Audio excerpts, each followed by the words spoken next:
been 9 years since the city of Flint, Michigan first grappled with the devastating effects of contaminated drinking water. It is a crisis that garnered national attention, and for many there in Flint, the long-term health issues are ongoing. ABC's Jaclyn Lee traveled to Michigan to hear from residents firsthand and to take a look at how one woman, Nakia Wakes, and her children have been affected. For 18 months, lead and harmful bacteria leached into the tap water of nearly 100,000 Flint, Michigan residents from 2014 to 2015. When you come into Michigan, it has pure Michigan, and we have been pure poisoned. Even though it's been 9 years since that toxic water reportedly first arrived in Nakia Wake's home, she says her son's health is still affected. Do you think his exposure to lead has ruined his future? Yes, I do. Her son Jaclyn was 5 years old at the time. Here's the plant. When unelected emergency managers switched the water supply from Lake Huron to the heavily polluted Flint River to save money for the economically depressed city. Nakia says he had ADHD before the crisis, but now has special needs and developed serious behavioral issues, getting suspended more than 50 times. He started throwing pencils. He started messing with the kids. And I'm like, well, that's really not my son. So it's something going on. Documents show in 2015, Jaclyn's lead blood count level tested at what the CDC considers high. By age 7, medical tests showed Jaclyn had intellectual disabilities and was labeled a non-reader. Dr. Mona Hanna-Atisha is a Flint pediatrician and a key whistleblower in the early days of the water crisis. When a population of children is exposed to lead, that whole IQ curve shifts to the left, and you have more kids who may end up needing special ed. Nakia's daughter, Nashana, had a miscarriage at 18 years old. Nakia said she had her own miscarriages when she lost twins in 2015 and then again lost another set of twins in 2017.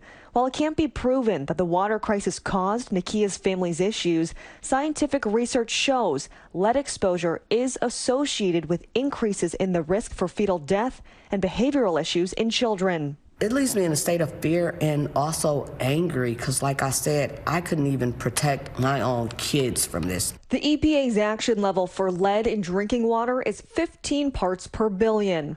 The American Academy of Pediatrics recommends that lead levels in school drinking water should not exceed 1 part per billion.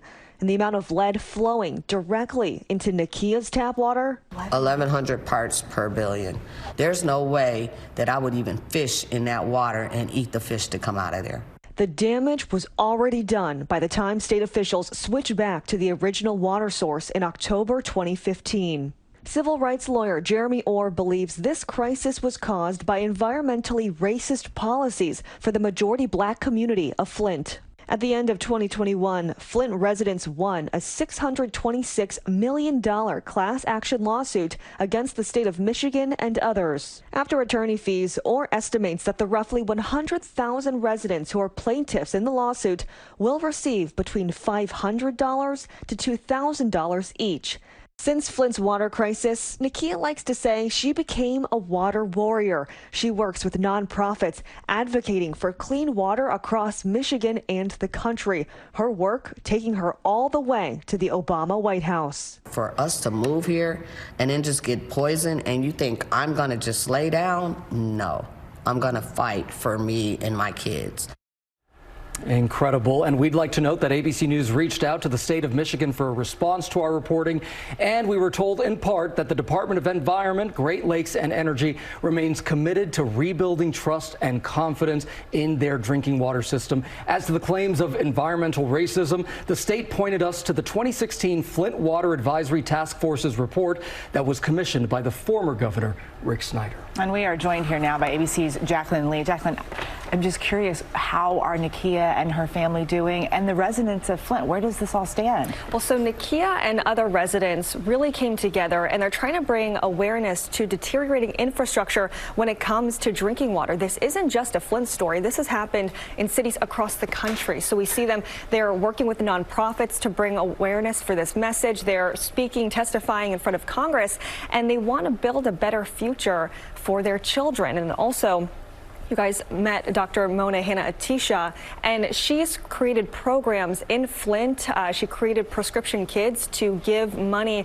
to expecting mothers to try to lift them out of poverty, to help address the health inequities as a result of this crisis. So while this is a really tragic story, it's also a story about resilience and trying to overcome what happened. And also, I mean, how many of us know how much lead is in our own drinking water? Right. So it's a very scary story, but it's also one to really think about as we drink from our own tap water. I love that you said it's about resilience, and you were talking about pregnant women. So Dr. Jen, when we're talking about high-risk individuals like pregnant women and children, how important is it to have that clean water? Well, when you're talking about any potential toxin exposure, it's important, but particularly with respect to lead, we know that if a pregnant woman ingests a high level of lead in her water or in anything that she's exposed to, that can be transmitted in utero to the fetus. It is a toxin to the central nervous system, to the brain.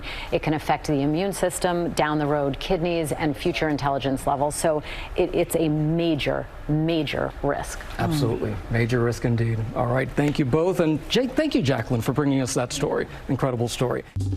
Well, hey there, GMA fans. Robin Roberts here. Thanks for checking out our YouTube channel. Lots of great stuff here. So go on, click the subscribe button right over here to get more of awesome videos and content from GMA every day, anytime.